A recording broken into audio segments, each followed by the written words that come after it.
I'm Phoebe Clark, and this is my documentary, Beyond the Mirror.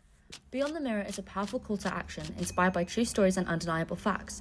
This documentary shines a light on the silent battle with body image in the dance world, uncovers the pain behind the perfection, and dares to imagine a future where strength, diversity, and authenticity take center stage. This is more than a film, it's the beginning of a movement and hope for change.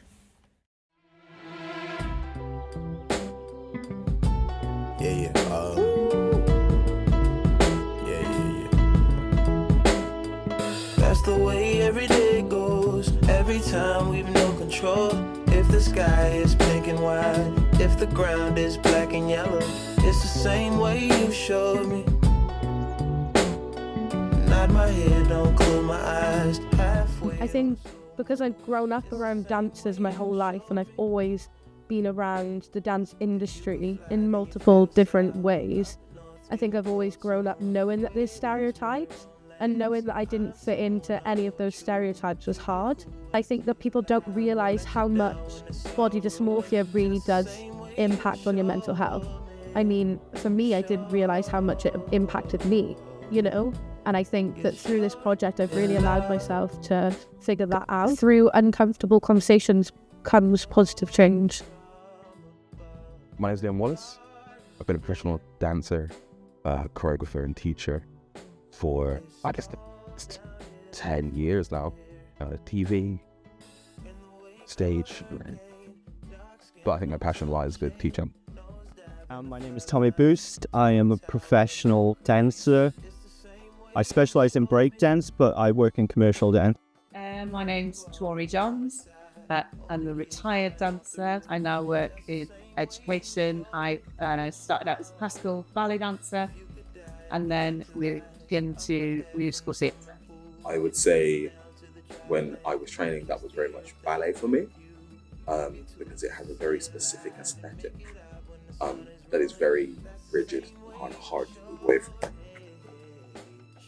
Really, in this dance industry, could I go to a ballet class and enjoy it and feel comfortable? Personally, no. But it should be that. People should just be able to go and dance. But I think that we're lacking in the progression of body image and what is accepted within the industry. There are two kinds of people when it comes to mirrors, and there's one who I like to feel how my body looks, and there's people I need to see how my body looks.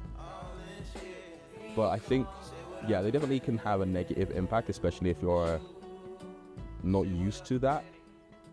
And I think if you have a wrong space, you can really just kind of fall inwards and only focus on negative things while looking at the mirror, as opposed to all the positives they can bring.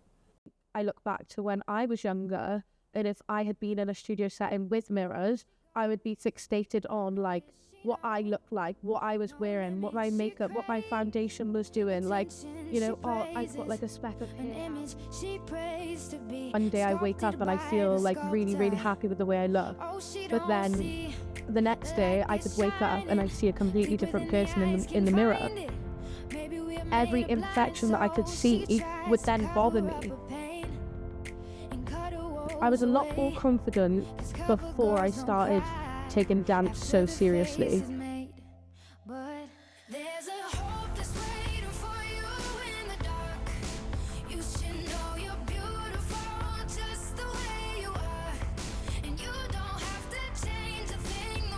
And I remember that this tutor told me that if I was to re-audition the year after, and if I had lost 2 to 3 stone within that year, then perhaps I would get a yes.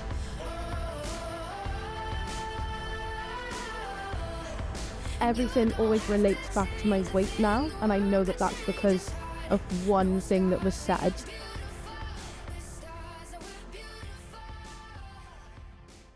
It affects you for time.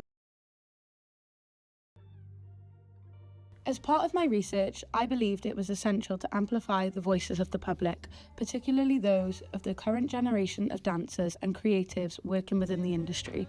To gain authentic insights, I conducted a survey, receiving 90 responses that offered valuable and diverse perspectives. When asked which dance styles feel the most accepting, 40.1% of respondents chose hip-hop, followed by 24.4% for commercial and 17.8% for contemporary. While other styles received votes, hip-hop stood out for the leading choice, celebrated for a sense of freedom, inclusivity, and acceptance across all areas. Hip-hop, all styles, is the most inclusive, purely because it comes from hip-hop culture, which is an inclusive culture. Everyone is welcome, no matter what, as long as you bring something to the table. There's no discrimination on visual appearance, there's no discrimination on style or the way your ideas work. It's all about what you do and the respect you get from the room because of that. And even the music is very inclusive. Like it has way broader genres than most dance styles, specifically all style hip hop.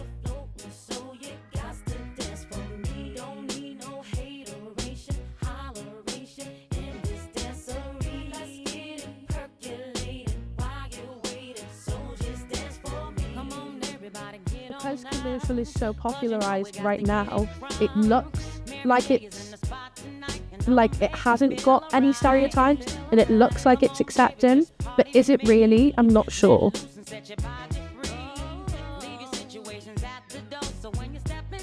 If you went to a concert and you looked on stage, all of the dancers still look the same.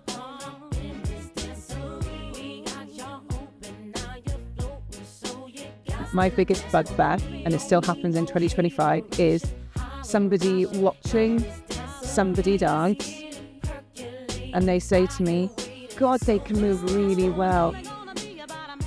And I know what they're saying. They may as well be saying to me, oh, that person is a size that they shouldn't be able to dance very well.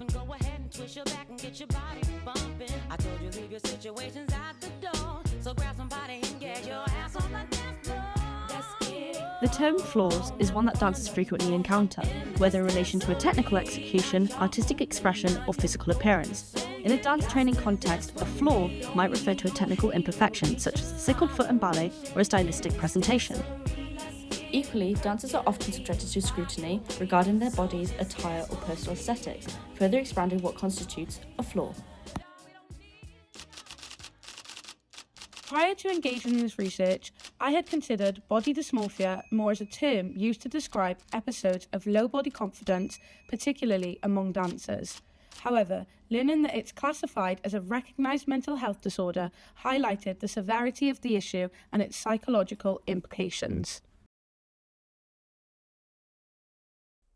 In my first year after school, I had a Russian teacher who was really kind of strict and had, ideal body types. And I remember I just turned 17 and I was basically told I was too fat. Really, what had happened was over the summer, I'd matured and I'd started growing boobs and a bum, and I was labelled as overweight. She used to tell me how big I was, how graceful I am for a big girl, and how I would be better if I lost some weight. She'd be so good if she wasn't such a big girl. And it just stayed with me for the rest of my life, and I carry that over me every day.